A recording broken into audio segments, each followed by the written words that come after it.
महिला सशक्तिकरण को लेकर रविवार को एक कार्यशाला का आयोजन किया गया। परोपकारी चैरिटेबल ट्रस्ट की ओर से आयोजित की गई कार्यशाला का विषय था पारिवारिक मधुर संबंध। कार्यशाला में महिलाओं के स्वभाव में आए परिवर्तन और जिम्मेदारियों पर चर्चा की गई।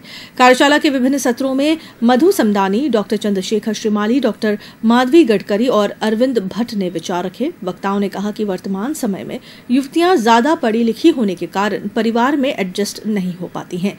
इससे कई बार घरों में विवाद बढ़ जाते हैं और कई बार तो इनके कारण परिवार तक टूट जाते हैं।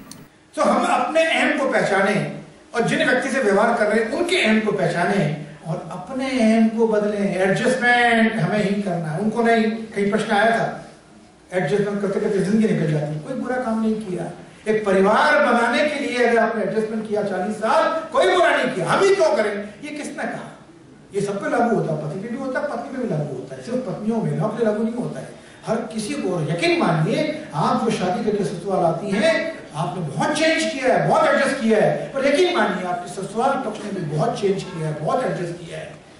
ये आप महसूस नहीं कर रही क्योंकि उनका दर्द आपको समझ नहीं आ रहा है। आप सहानुभूति और समानुभूति नहीं कर पा रहे, उनके अहम को नहीं समझ पा रहे हैं। वो एक परंपरा में जीते आ रहे थे, अचानक उन्होंने आपको सहन किया है। आप साड़ी की सलवार सूट पहन रही हो, सहन किया है। उनके लिए बहुत बड़ी बात है कि आपको सलवार सूट में सहन कर रही है। बहुत बड़ी बात उनके लिए।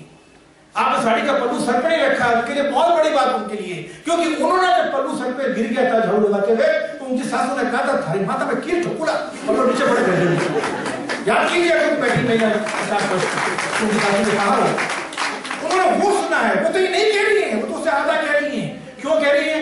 उस वक्त उनके शिशु मन को संतोष नहीं मिला था, वो रेबेलियस हो गई है, वो उनके प्रति रेबेलियस नहीं हो सकी है, इसलिए अपने से नेक्स्ट जनरेशन प्रति क्रिटिकल होती जा रही है। उनकी तकलीफ को समझिए।